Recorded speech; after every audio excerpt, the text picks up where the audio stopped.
I had to worry about who I can entrust this information to. I also have to worry about work. I have to worry about NS. How am I going to keep up with all the medical expenses? Because it is not cheap.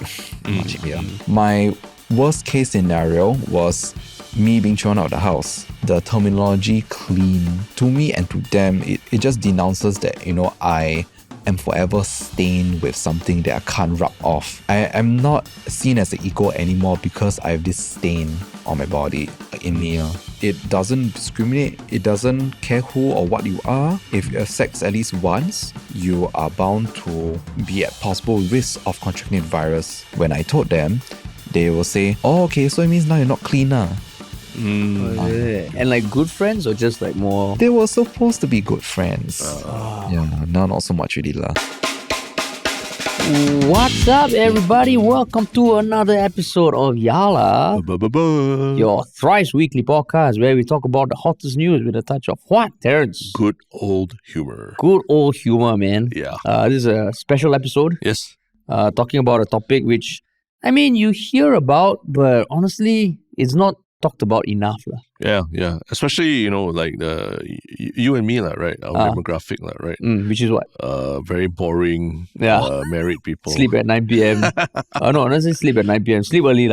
Yeah. Then woken up by kid. Correct. No nightlife and all that. No nightlife. Haven't been out for a while. Yeah, correct. And it is around the topic of something that, is not talked about enough is HIV and AIDS in particular. And it's something that we know of, but today we have in the studio Kelvin Tan, who is a person who has been living with HIV for the past 10 years. And the acronym is PL-HIV. Correct. Yeah, and that is the normalized acronym, is it? That's like the universal acronym to describe people with my condition. And you've been living with it for 10 years. To be honest, I myself, I don't know many people who have been living with HIV. So for you, right, over the 10 years, how would you describe the state of knowledge or acceptance of people living with HIV at this point in time, before we talk about the past?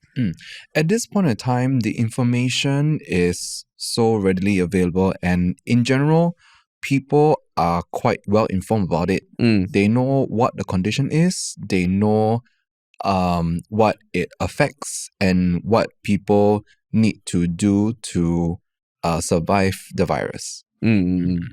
So you're saying in general people know, or is that still just a minority of people where the majority still are a bit clueless? I would say majority of people know the term, what it stands for, but not many people fully understand what it actually is. So when they see the word HIV, they know, oh, it's the AIDS virus, for example. But it's more than, it's like totally not that. It's different because AIDS and HIV are two different things. Though AIDS is considered late stage of HIV, but they are not the same. And what is that difference? How would you explain it? The way how I would explain it would be that people living with HIV have HIV, and only if the virus in their body has time to eliminate a good chunk of the individual's immune system, they go into a state where any infections, like a typical cancer cells or illnesses that we can typically fight back, they'll be much more intense and much more common towards this person who has their immune system pretty much destroyed. So that will be a late stage, or there will be a late stage HIV infection, which we call AIDS. Yeah.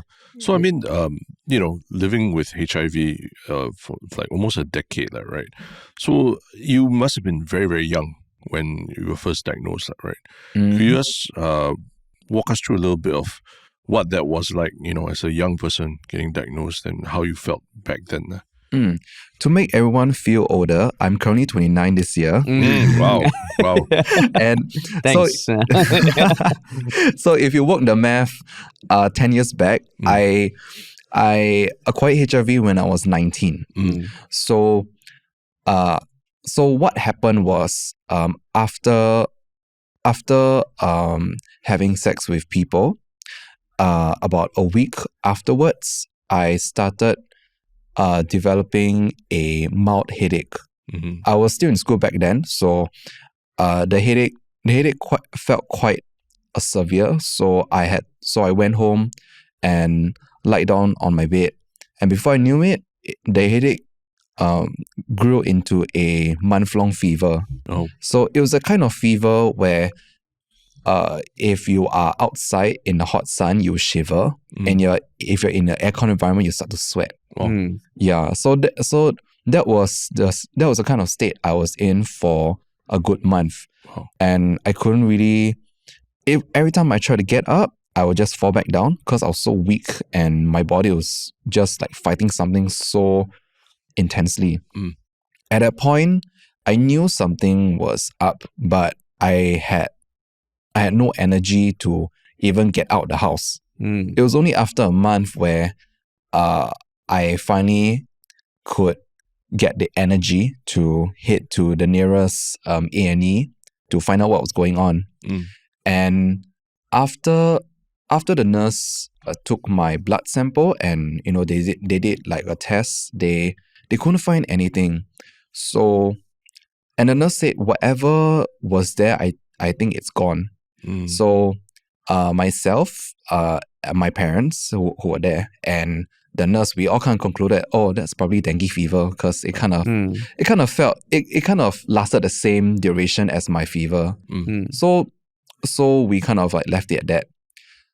About 2 weeks later, I decided to head down to an anonymous testing site to get tested for HIV anonymously. Then that's why I found out that I had HIV. What pushed you to suddenly, make that decision to go and get tested? What prompted me to go get tested was that month-long fever was too out of the blue and too sudden. So I wanted to get an answer for that. I see. Yeah, because back then my house didn't really have any mosquitoes. That's one. So I was sure something was up. Yeah. And I mean, like were your parents, they brought you to A&E, but what was that kind of relationship like? Because I can imagine that it must be very complicated for you, yeah. What was that? I could remember them being very anxious and concerned when you were sick. When I was sick, because that has never happened to me before. And when they brought me there, they were also I couldn't really remember what I saw, but I could tell that they wanted an answer as much as I do as well. And then when you went 2 weeks later, when you got diagnosed, because I mean, earlier you said that you knew something was up. Was there this fear that, oh, this could be HIV? Did that enter your mind during that month? Yes. I had that thought because the last time I had sex before this whole thing happened, I had unprotected sex with people. So that already promotes a possible risk that I might be exposed to the virus. Yeah, so that's kind of what prompted me to go down and test. I see. And I mean, when you got diagnosed, I can imagine that being a big shock to the system, right? Like, what do you recall from that moment? Yes. Okay, let me reopen this wound. Okay. Yeah. So, when the counselor told me what was my status, I could remember time had stopped. Like, I couldn't hear anything outside. It was just white noise, and I was just staring at the results. And at that point, at that point, I tried to play it cool. I thought to myself, hey, okay, fine. Now I HIV. Now what do I do? In my mind, I told myself, I should have seen this coming. Like this was bound to happen, so I should be ready for it, right? And as I try to make light of the situation, I started to break down, and I cried. I cried for a good 10 minutes as the counselor just sat there in silence and what's that word? I can't remember that word. He basically sat there in solidarity. That's the word. Yes. Yeah. I just had lunch, so I can't really remember the words here and there. Yeah. He just sat in solidarity, and after I was done, then we discussed what options are available for me from here on. So at that point, everything was still anonymous. So none of my information was divulged whatsoever. They don't know my name. They don't know my number. They don't know who I am. They just know I'm a person getting tested there that night. So after we discussed what are some treatment options available, I vaguely remembered that I wanted to seek treatment right away locally, and then afterwards, one of the nurses in charge, they basically took a sample of my blood to do a confirmation test. So at the anonymous testing site, what they do is that they just take one drop of blood. So they do it through a finger prick, they put it on a test kit, and then they see whether if it's reacting to anything in a test kit. So if there's a reaction, then they will do a confirmation test where they'll send a higher volume of blood over to an actual hospital to run the test to make sure that it is like legit. Yeah. So it's kind of almost like anonymous test on the spot that tells you quite immediately whether you need to draw more blood and have another test. Correct. So, I mean, that whole process, is it a very long drawn out? Like, you have to wait very long to get tested and then see the results and then subsequently send a larger amount of blood to the hospital? Like, is that a very long drawn out process? Or what? For the anonymous testing, the whole thing took about half an hour from counseling to getting that first finger prick drawn and waiting for the results.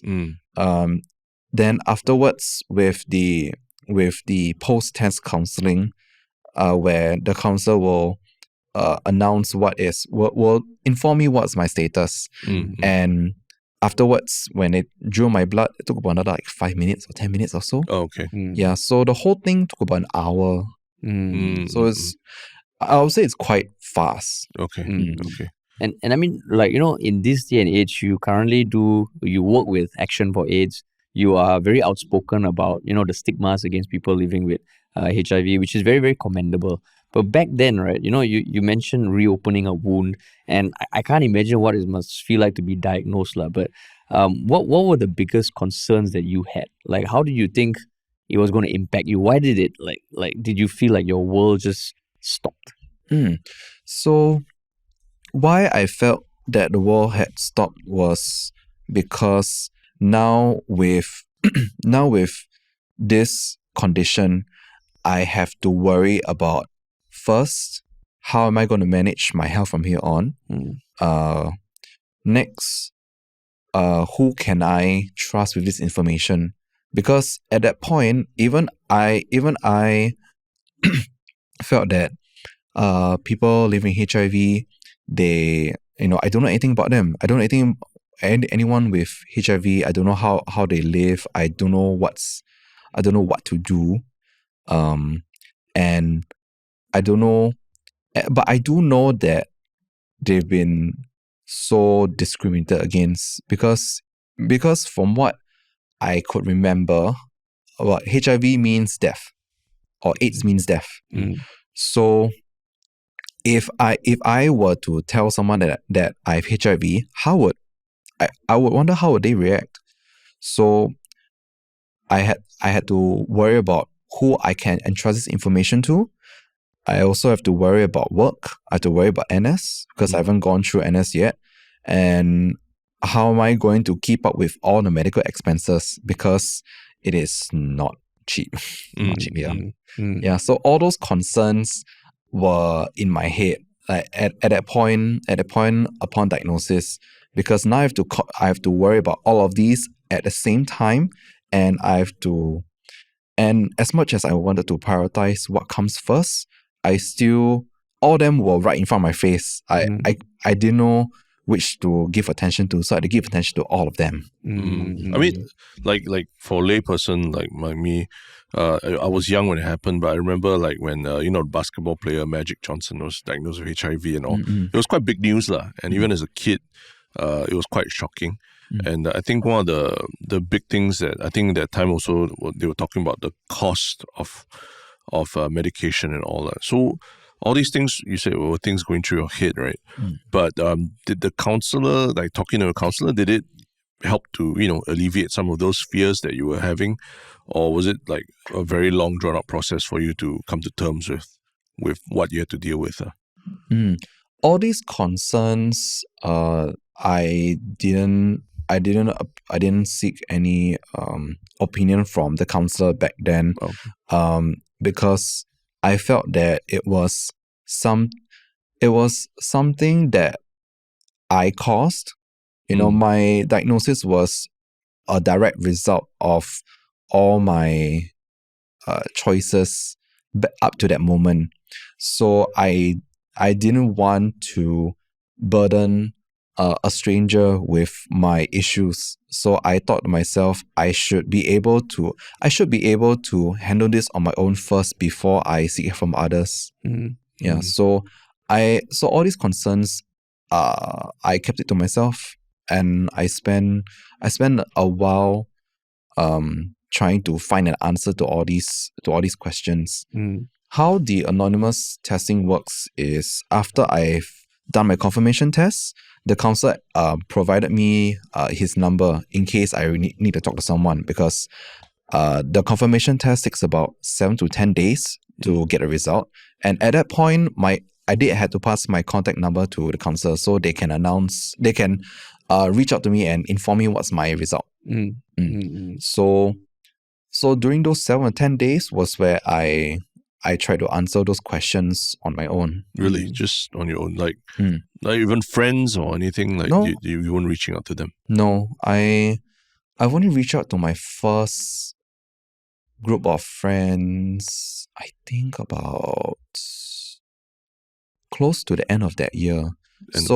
My diagnosis was about a week before my birthday. Oh, man. Yeah. So I'm born on March 13, 𝘕𝗵𝗲 𝗦𝗵𝘴. So my diagnosis was about a week before that. I see. So I took those 9 months to kind of try to come to terms with my condition, and only when it was close to the end of the year, we're doing like a New Year Eve countdown, then I decided to tell my first group of friends about my status. But I mean, what made you want to tell them, or I mean even your own family, right? Did that come around the same time or earlier? I've told my family only 3 years later. Oh, really? At that point, I was afraid of how my parents would react, because they were quite opinionated on various topics, especially HIV. They see HIV as something that they don't want to be around, and they express it quite blatantly that they are disgusted with it.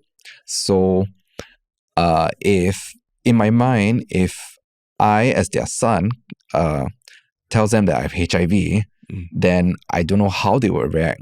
Like, my worst case scenario was me being thrown out of the house because of how of how I've seen them react to HIV as a topic.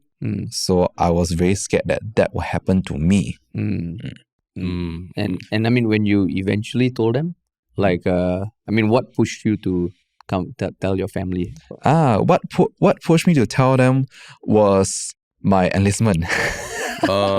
Because about 3 years later, I was 21. I was ready to go serve the nation. So what I had to go through was the pre-enlistment screening. At that point, I had my doctor's memo, so I passed it to MINDEF. Then they, after going through everything, they said they will send me the exemption letter, which is a neon green A4 piece of paper. Yeah, it's quite neon green. It's very bright. And they said they will send it to my mailbox 6 months from that day. So I had 6 months to think of how to tell my parents that I have HIV instead of them finding out through a letter. Because the letter would state it. The letter will say I'm exempted. But it won't say why. It won't say what am I exempted for. But I wanted to tell them first instead of them questioning me, why am I exempted from NS? I see. So I did eventually tell them within that 6 month deadline. And then the exemption letter only came 1 year later. I see. Could have had an extra 6 months to work through it. Yeah. But I mean, after you told them, did their reactions like surprise you, or? Yes, their reactions did surprise me, especially my dad, because he was the more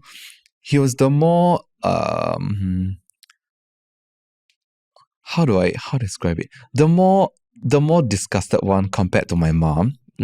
But when I told him, he knew what the virus was. He knew what I had to do. He was just upset that it happened to me. So I was expecting him to really scold me and throw me out of the house. But he basically said like, why like that? You know, that kind of tone where you want to scold, but you know scolding won't do you any good. And afterwards, he told me that he knows what I need to do. He knows that I have to go to routine checks every other month or so. And then the next thing he told me was that he's not going to help me tell my mom, which was what I was planning to do. Because if I tell my dad first, at least it's 2v1. If I tell them both at the same time, it's 2v1 to me. Not fair. So I need to do 1v1. But then the 1v1 become 1v1. I see, 1v1. Yeah. So I told my dad in December.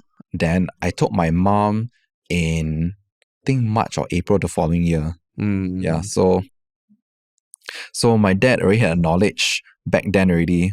And when I called my mom over to her room, my dad already knew what was up. So he made sure to scoot far away.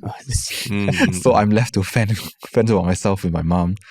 When I told my mom, she was at first a bit clueless. She didn't know what I was saying because she's more Mandarin oriented. So she knows more Mandarin words better than I do.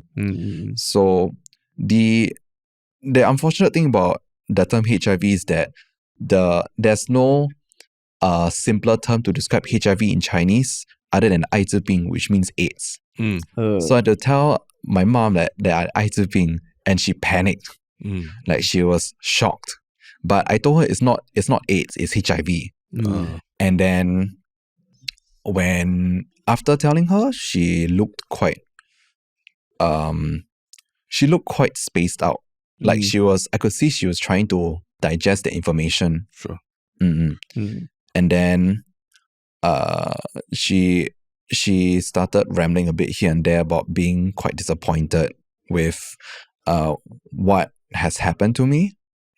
And she said, you see lah, I tell you not to go out and, you know, go and make a fool of yourself. But then you see what you've done. Yeah, that kind of that kind of words that honestly didn't really help at all. And I did tell her that she thought that I really was about to die because I said 𝘬𝘗. But I told her and assured her that I will be fine. And I showed her the medication I was taking, which I still had it in the bottle, but she didn't believe. So at that point, she sorry, Mom, I'm going to say this. She started being in this cult, like this Buddhist faith healing cult. And she believed that if I were to join her in one of her cult sessions, I can be cured from this illness, this sickness. And I went once. It was not my thing. I could see why she loves it, because it's just people crying. And she said, just join me for like this healing session, maybe like once a week or like for a good week or so, you'll be cured. And she'll ask me every single day ever since I disclosed to her my status, and I'll reject her every single day. And she'll ask every single day without fail, all the way up to the next appointment I had with my doctor, which was in September of that year. So it was about 5 months of constant nagging at her, asking me to join her for a faith healing, whatever. And her not believing that my medicine is legit. Even if I show her all my invoices, medical report, everything, she also don't believe. Only when I bring her to my doctor, sit her down, she look at my doctor, and then my doctor open his mouth. Then she's like, "Oh, thank you so much for taking care of my son." In my mind, I'm like, "You bitch." Liar. but I mean, in that sense, sounds like your father had more knowledge of it than your mother, right? Like, yes. How did he come across that knowledge? Like what was it that allowed him to know that all the treatment options are available and things like that? How did he even know about it?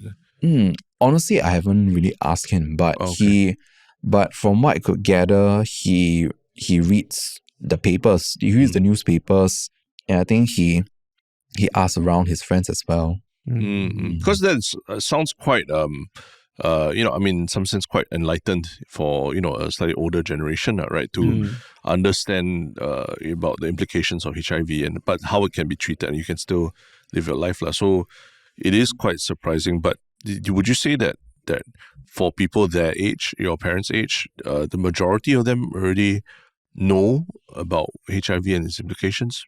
I would say those who are around my parents' age, they are born in like 1960s. So they only know the bare minimum of HIV. They know that HIV is bad. They know it's AIDS. And they will be uncomfortable when they see that term around them. I see. So I mean, to clarify, because I mean, we have spoken about the differences between HIV and AIDS, but I mean, even to anyone listening who might not be that clued in, right? From what I understand, the HIV is a human immunodeficiency virus, and building off what you said, you can get it, but only once it reaches a point of breaking down your immune system. That's when you get the AIDS, which is the acquired immunodeficiency syndrome. Correct. Right. So if you have HIV, I'm guessing the treatment kind of prevents you from getting AIDS, because it prevents your immune system from deteriorating that much. Correct. Yeah. So what the virus is trying to do is to attack our immune system. And what our medications do is to fight that virus that's attacking our immune system.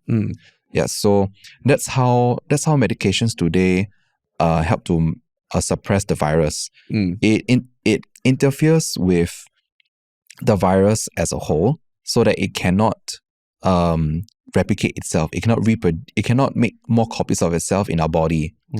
Then by doing that, then our body can focus on surviving day to day. Because that means if you technically stop the medication, that's when, is it almost an inevitable thing that at some point you will... Yes, at some point typically about 5 or 10 years after not being on treatment, or if they contract a resistant strain. Because HIV is not just one strain. There are 2 strains, if I remember correctly. But sometimes there might be new strains that are resistant to the current line of medications. To my knowledge, there are, I think, 3 lines of HIV medication.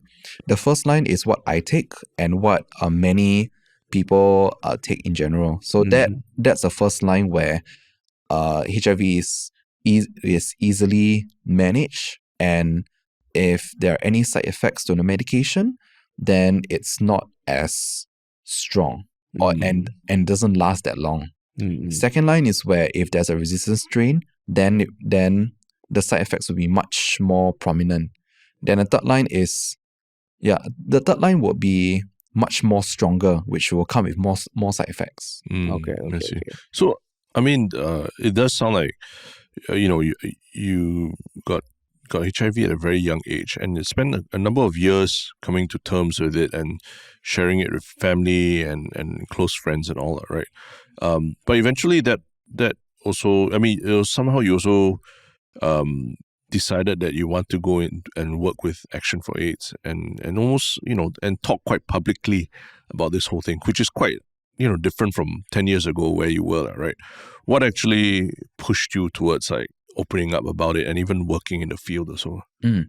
So how my journey with AFA began was after my diagnosis, those 7 to 10 days where I had to wait for my results from the nurse, just nice it was right before my next school term start. So I had all the time to myself to try to make sense of my diagnosis.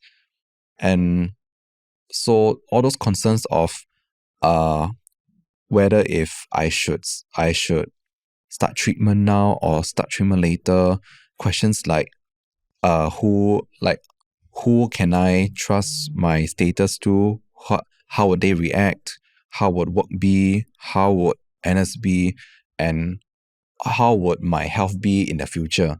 And every time I ask myself these questions and I try to come up with an answer, I always ask myself, will I be happy with these set of choices that I would do? So one example would be, for example, if I start treatment now, then will I be happy starting treatment now? If I say yes, then great, then move on to the next question.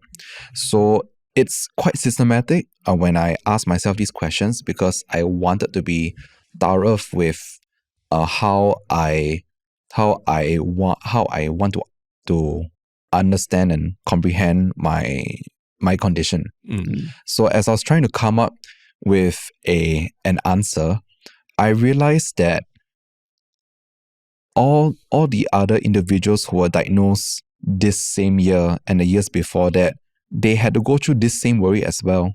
Because no matter how much I think I was ready for my diagnosis, I was definitely not ready, because it affects pretty much almost everything about my life. And while trying to find a direction, that revelation of how others have gone through or are going through this same concern, worry, stress, and dread about the future came into my mind.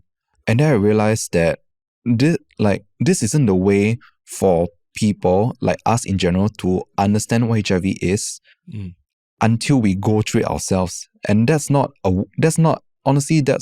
the way to learn about HIV, because it's not right that I have to suffer through the virus to fully understand it. So that's where I realized that people should know, like people like me should know, like general public should know. I should start talking about it, and hopefully I can help someone who might be going through the same thing, or might lead themselves to ending up in that state that, this is the reality of what living with HIV actually is. Then just nice, about a month later, I noticed on Facebook, back then I still use Facebook, on Facebook there was this campaign called Paint the Town Red. It was a final year project by some students in NTU, and they were doing this event to raise more awareness about HIV in amongst the youth, like I think 28 under. So I reached out to them through Facebook Messenger. I told them about my current story and I want to talk about it. Then they were more than happy to let me be part of their whole thing.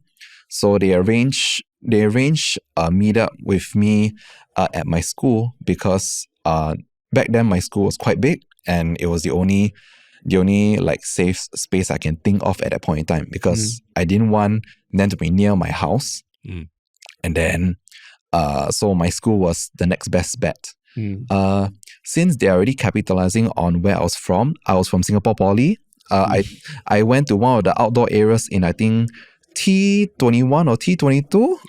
Yeah, those outdoor areas lah, you know where when, if you're a student from SP, If you know, you know. if you know, you know, Yeah. So I arranged for a meetup there, and they also mentioned that there is a reporter from the new paper who wants to interview me as well. I told them, sure, whatever, it's fine.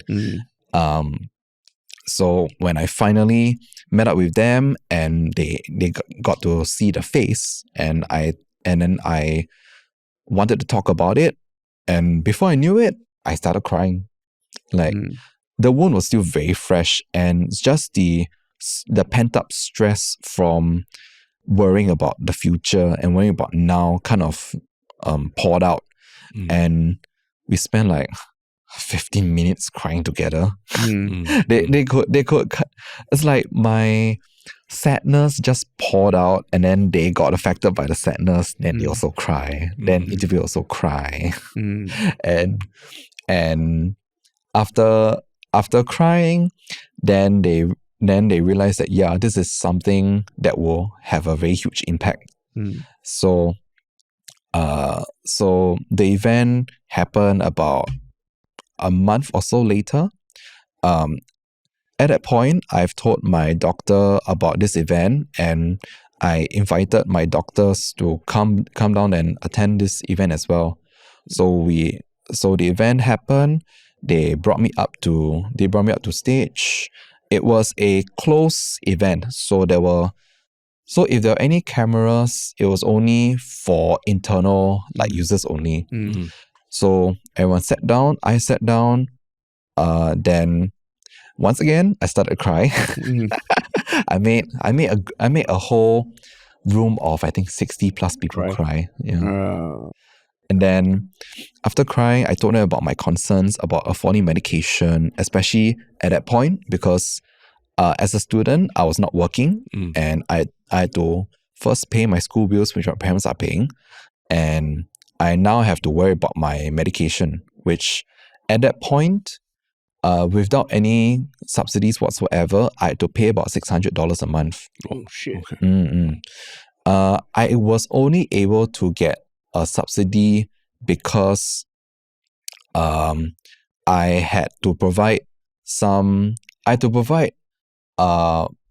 my household incomes, like CPF contribution, and I could only get it from my parents. And at that point, I didn't know how to tell them that I need your documents for HIV medication. So I was paying like a full brunt of $600 or $600 a month. At that point, I couldn't get any much money because you had not told them yet, lah. Yeah, and you were a student, right? I was a student. Yeah. Also, that's almost like a policy crack where you need the income documents of the people who own the household that you are living in to get the subsidy. Correct. Oh shit. Correct. And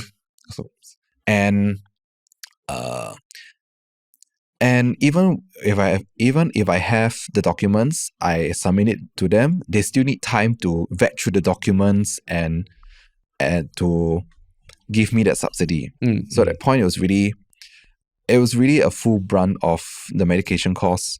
So after the event, first there were a few individuals who came up to me and reached out to me and say, hey, I want to help you with a medication. So for the next, I think 2 or 3 years, every month I get some money from these individuals, like at like intervals, just for medication. And at the same time, some staff from AFA, they were there witnessing the entire event, and they said that they could use someone like me in their team. But at that point, I was still studying, so I couldn't devote my time yet. So at that point, I helped out as a volunteer. Whenever they have events, they want a face for HIV, they'll ask me, then I will help out. And in return for my time, I get honorariums. I see. So that really helps with medication as well. But I mean, talking about it, I think it is something people should know more about. But at the same time, why would you say the general society needs to understand more about HIV? Because I mean, ultimately, everything you hear now, there's cost of living, inflation, tariff war. Why should people care, in your view, about this condition that affects not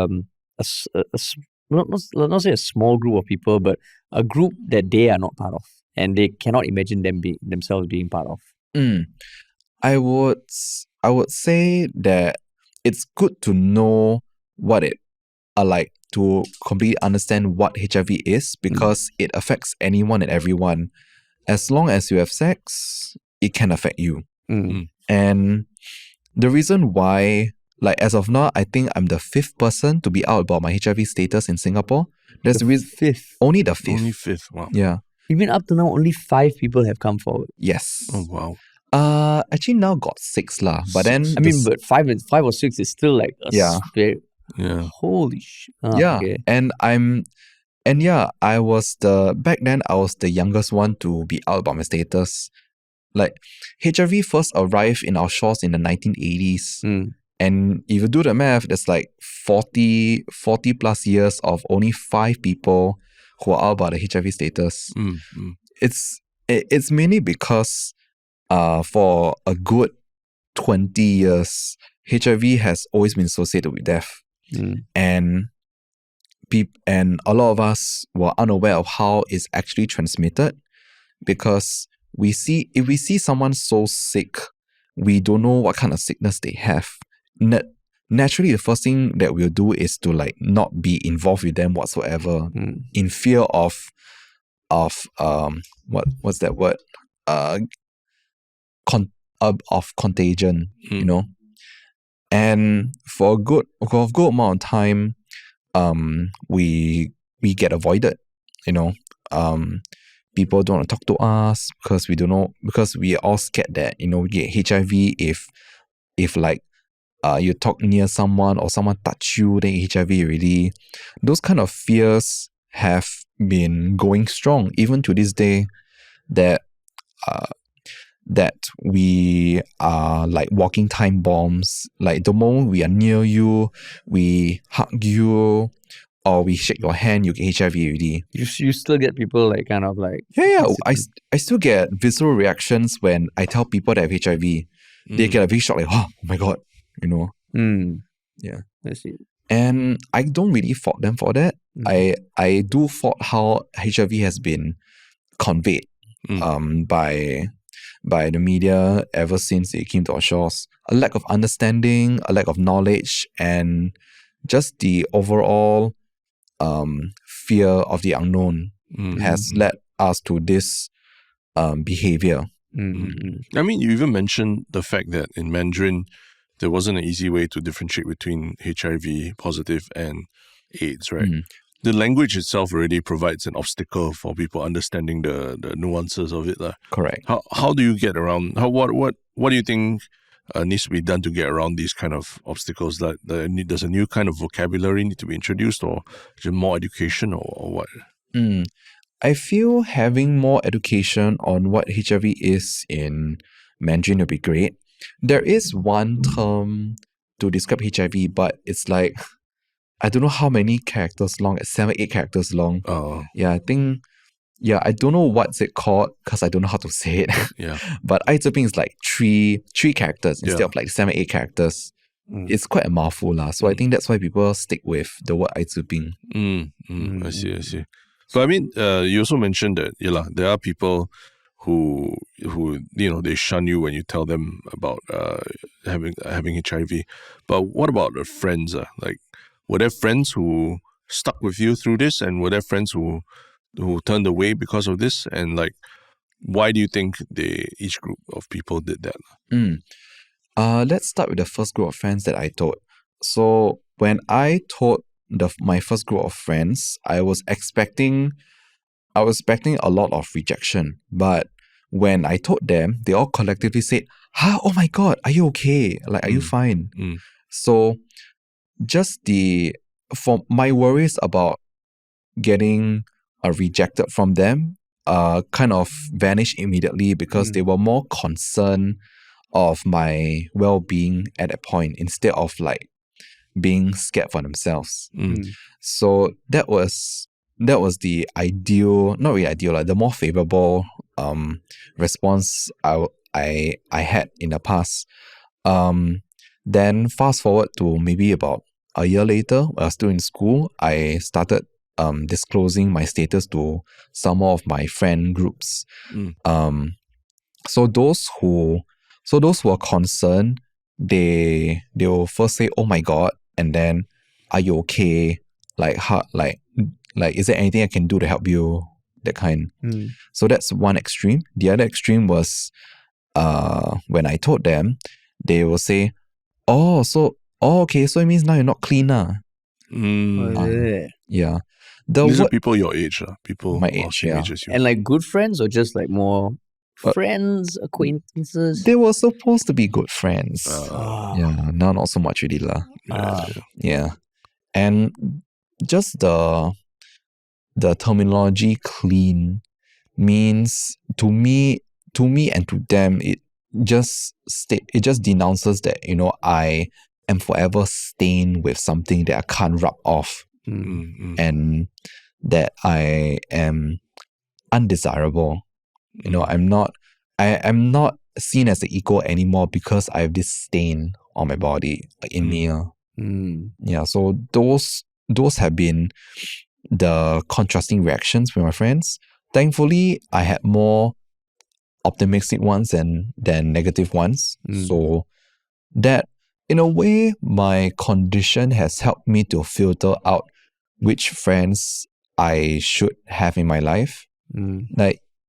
Like, ironically, it helps me to filter out whether if I should spend more time with them or spend less time with them, and whether if I should cut them out of my life or keep them in.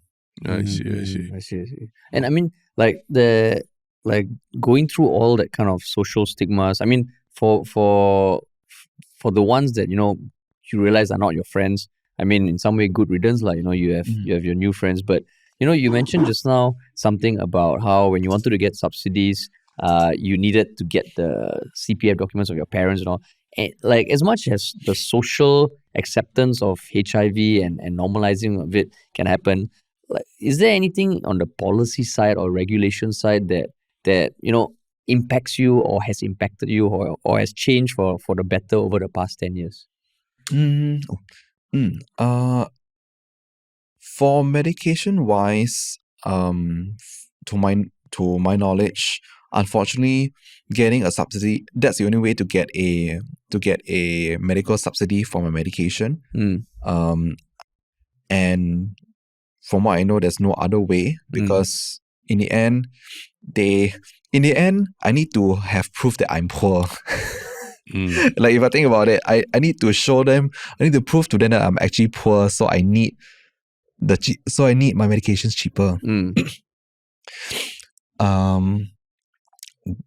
Yeah, that's one way. Now that I'm working, there are a few other subsidies that I can use. Like, I can use my MediSave to pay for medication, which is great. Hold on. I guess there's also a difference of, as a student, ultimately your parents are the legal guardians. But when you're a working adult, you have more agency to, sign off on your own documentation and all. Correct. Yeah. Yeah, and though, yeah, but the difference between the subsidies are quite big. Like, when I was at my poorest, I could get a 90% subsidy. So that was about $60 a month instead of $600. Now I spend about $200 a month on my medication. So there's a difference, but there's also a difference on my current like state in life.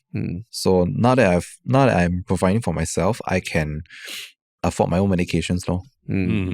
But what about like the changes in policy that, I mean, to people outside of, people living with HIV, I know there are certain policy or regulations that are mind-blowing to people who are not subject to it. Like, you mentioned before we started recording about the Infectious Diseases Act. Yes. And how that literally had such a profound impact on your life.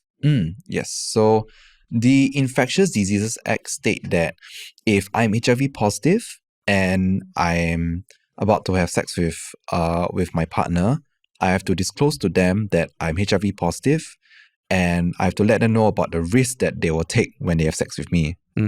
And only if they accept the risk, the possible risks they will take when they have sex with me, only then will I not be liable to be prosecuted. So let's say if I have sex with person A, and years later, months, weeks, days later, they get scared and they think I'm the cause of their fear, they can then report me to the police through the Infectious Diseases Act and say that this person has HIV. I think he passed it to me. I want to sue this person. So up until recently, I will be prosecuted most of the time. The maximum fine and imprisonment I'll get was up to $10,000 fine and up to 2 years imprisonment. And this is even in today's climate where I am virally suppressed. So this Infectious Diseases Act has been around for a very long time. It has caused me a lot of self-rejection, self-stigmatization, that I cannot be intimate with other people because of this law, because I don't know who would react viscerally and who I can actually like be vulnerable with. And yeah, that has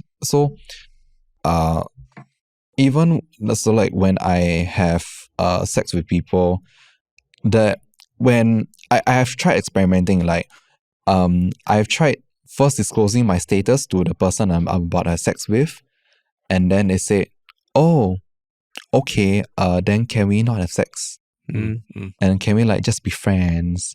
In my mind, I'm like, no, I want to fuck.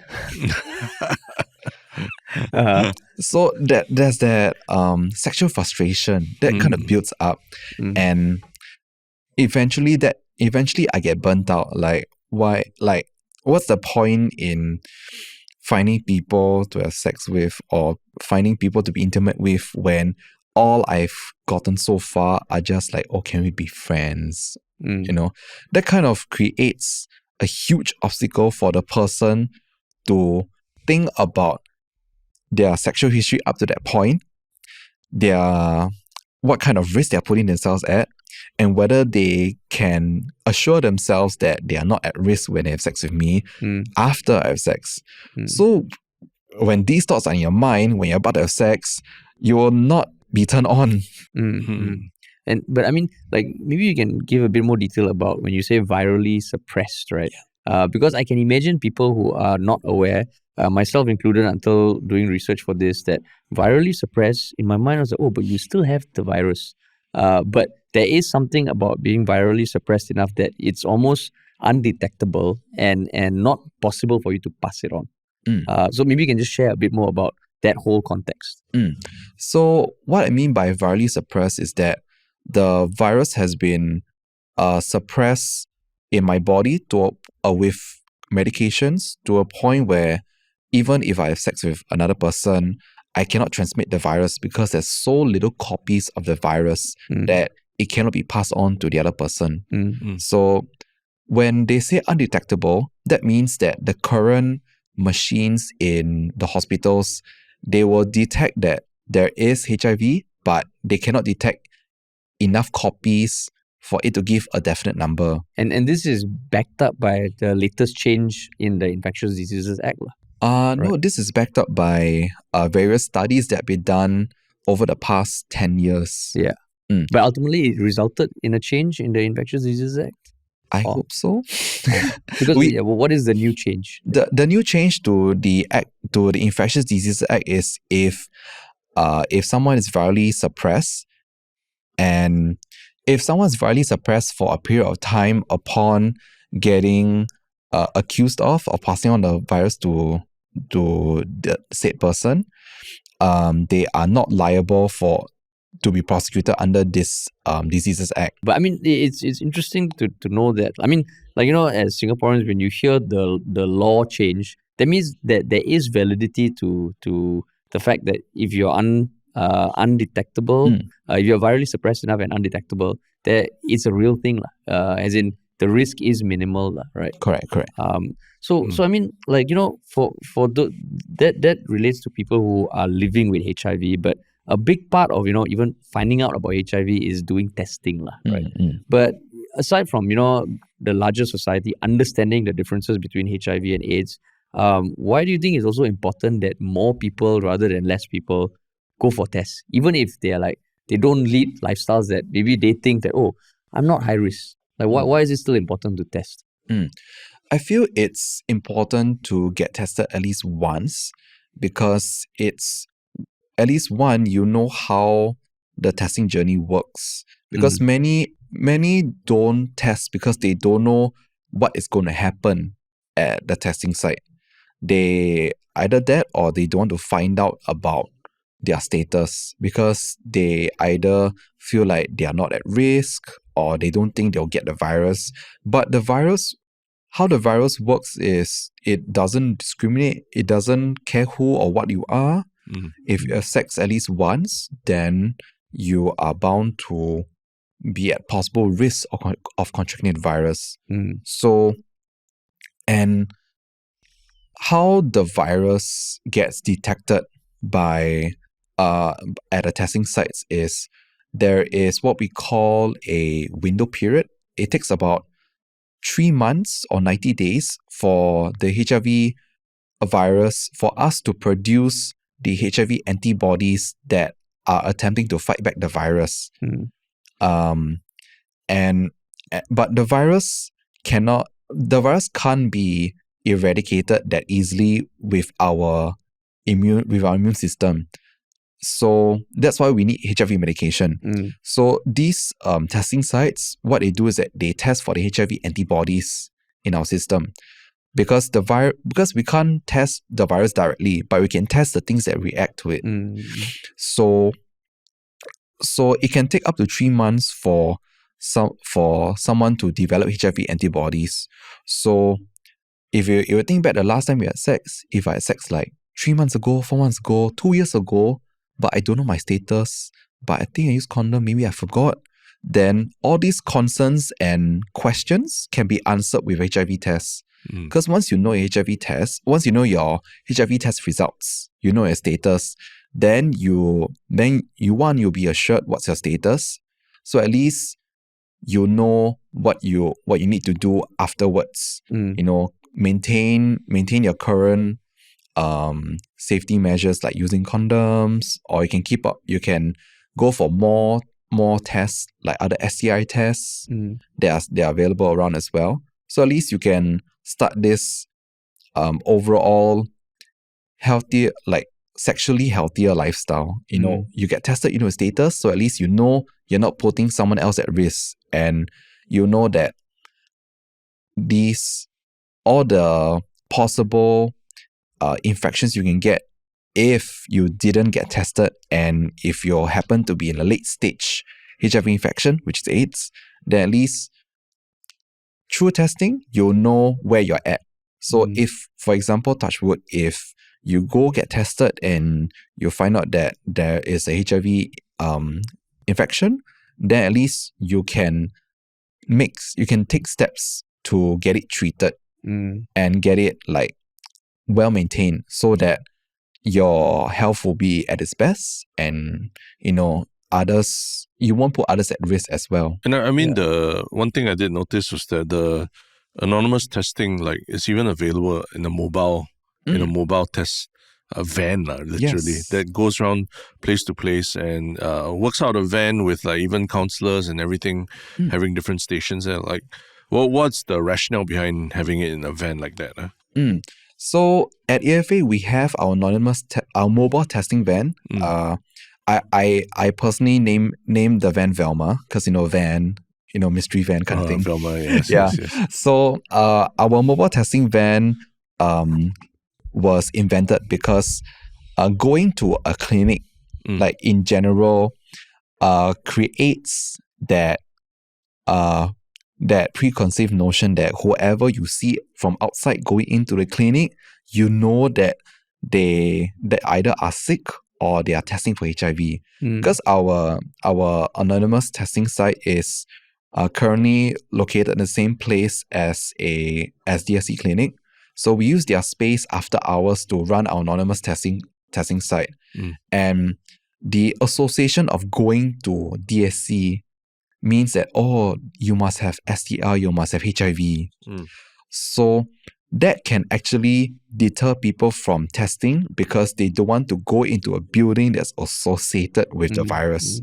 So we invented the van to kind of bring the clinic over to the person. Like, I mean, sure, the van is quite obvious, like it's there for HIV testing, but it's at the convenience of your place. So the van is usually parked at a more secluded area, so it's not so public. So at least when you go there with purpose. You go there, get tested, you can leave and do things afterwards. So at least instead of going to a clinic, a building, you go to a van that has an association with the clinic. Like the association is not that strong. Like we've noticed that there are more people going to the van than to the clinic. I see. So I mean, like, what would your message be to people out there who maybe it's not even entered their consciousness that they should test? But like, what would you want to say to them? Or maybe someone who's also kind of in the mindset, should I test? Should I not? Maybe they have gone through a recent experience. Like, what would you say to them? I know they're like different demographics of people, but as someone who works within AFA, what would be your message? I would say it's better to know than to not know, because fear of the unknown is very strong. It can occupy a big chunk of your attention and mind for a very long time. Once you know your status, you know what to do next. And if you don't know what to do next, that's where we come in. We've been helping the general public. We've been helping our beneficiaries with HIV information, education, and linking people up to treatment either locally or overseas for a very long time. And if knowing your status is scary, then it's even scary to not know about it and to have it at the back of your mind. We've had beneficiaries who take a very long time coming to terms or even walking in to our mobile van or our clinic to get tested. It took them a very long time, but once they did, then they realized that they could spend all that time and energy into other things in life, and instead of worrying about this. I see. But cool, man. I mean, thanks so much for coming on and sharing your story. I know it's a very personal memory and like what you said, reopening the wound, but I think it was important that people understand what you had to go through and how things can be different if more people understand. Of course. I mean, I thought the point about friendships as well, right? Knowing who important to you, and even the process of how you told people, understanding that was like, okay, I it's not just in terms of coming out with HIV, but also just a lot of things in life, right? When you have difficult conversations to have with people and how and when you choose to tell them. There was a lot I also learned from that. Yeah. And I mean, in some way, if more people were aware 10 years ago, maybe you wouldn't have had such a difficult time coming to terms with it. Agreed. Right. Yeah. Thanks for sharing. I mean, now we have something a lot more lighthearted, which is the 𝘓𝘕 thing. Yeah. I mean, we told you about it before the podcast. Right now, you have a couple more minutes because we'll go first. Yeah. Terence, you have your 𝘓𝘕 thing. I mean, lighthearted, yes, but it's kind of a bit of a throwback, but a couple of weeks ago on the Jimmy Fallon show, Shakira and 𝘬𝘗𝘲 performed the song Hips Don't Lie. This is the 20th anniversary of the song. The song's from 20 years ago. Oh my God. And I mean, it wasn't just a normal performance because they actually, I don't even recall the original music video that Shakira did, but she did it in a desert, right? So they actually created this giant sand pit in the middle of the studio. And Shakira came out and did her whole Hips Don't Lie thing on the sand. Oh, is it? And 𝘬𝘗𝘲 came out and sang. And it was just such a throwback because this was a period, maybe even for ourselves and all, like a very simpler time in life, right? 20 years ago. And 𝘬𝘗𝘲 was, before he did all the stuff with like China wine and all these kind of things, right? He was pretty cool. And Shakira, before she got married to a footballer, and then like there was a very scandalous breakup and all that. So yeah, it was just a very interesting throwback, and just understanding that song's 20 years old, kind of blew my mind when I watched it. I mean, you know the song well. I mean, you were 9 when it came out. Yes. Yeah. My hips don't lie. I think anyone who has ever danced before recognizes the song. Oh my God, Hips Don't Lie. Wow. So made you feel young again, Terence? Yeah, but just watching everyone there, they're all older and they've been through things in their life, ups and downs, but they're all still there celebrating and singing. I think it's quite poignant. Cool. Yeah.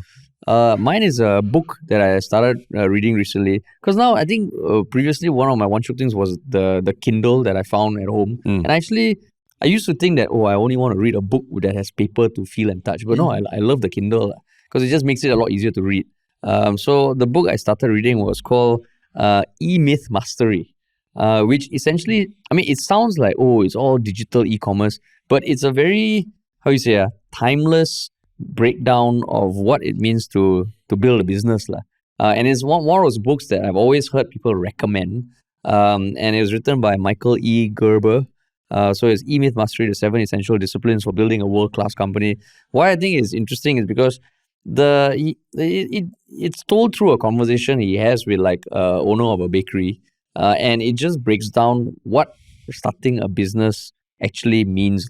Either you're coming from it from an entrepreneur's point of view, or a technician. Let's say you are damn good at one skill you want to turn into a business, or someone who just likes bringing people together to work on cool shit. It's a very easy read, and it just makes you think a bit. And it's applicable to any kind of like freelancer, small business owner, even like a bigger company, you're working in a managerial position or something. It's a good read. And now on to you, Kelvin. Yes, so 𝘓𝘕 thing that I would like to recommend. Those who've been to Bangkok, Thailand, you will see this on camera. It is a herbal inhaler from the Yadom or Hong Thai brand. It basically has a whole mishmash of different mints and herbs that give a very nice fragrance that it's meant to relieve dizziness, headaches, fatigue. Yeah. It's not like a what do you call that? Like a bogus medicine. It's just a combination of herbs with camphor, menthol that so it's natural almost. All natural. Yeah. It clears your mind and you just take one whiff. I'm gonna give this to the ASMR people. Pretty good. It clears your mind. It keeps you present in the moment. Yeah. Does it wake you up if you're feeling sleepy? Yeah, it does. Oh, it does. It kind of hits you. It hits you in your brain that it kind of refreshes you. And is it? Yeah, like I always take this after a meal or like every once in a while when I feel sleepy, I just take a whiff of this and I feel refreshed, happy, and I'm ready to face the world. Does it remind you of Thailand? The smell, like yes, it does. Oh, okay, yes. I believe you can get this in the online Thai, or something. Can get it online in the Thai supermarkets in 𝘬𝘲 Mall because they moved out of the 𝘠𝘓𝘏 Mall area, so they moved out in all around Singapore, and there are various brands, but get the one that has a picture of one of the Thai deities here, because there are some with the same color that smell not so good. So you have tested them all. I tested them all. This one is the best one, the original one. The original. I see. Cool, man. But it doesn't. But it clears your airways, or not really. It doesn't have the effect. It doesn't clear airways. I think it clears the mind more than airways. The mind more. If you have blocked nose, then you cannot smell through this lah. Because last week I had Thai mookata, and then it was indoors, and it was a tom yum soup, and that cleared my airways lah.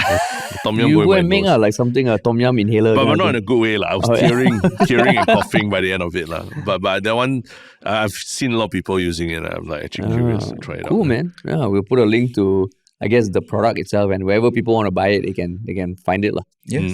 Oh, awesome. Nice. But yeah, thanks so much for sharing your story. Yeah, Kelvin. thanks for opening up, man. Thank you for having me. Yeah, and kudos for all the work that you do. And to everyone listening, we'll put a link in the show notes to the AFA website and details on how you can get tested and all that. And yeah, thanks for listening, everyone. We'll talk to you all soon.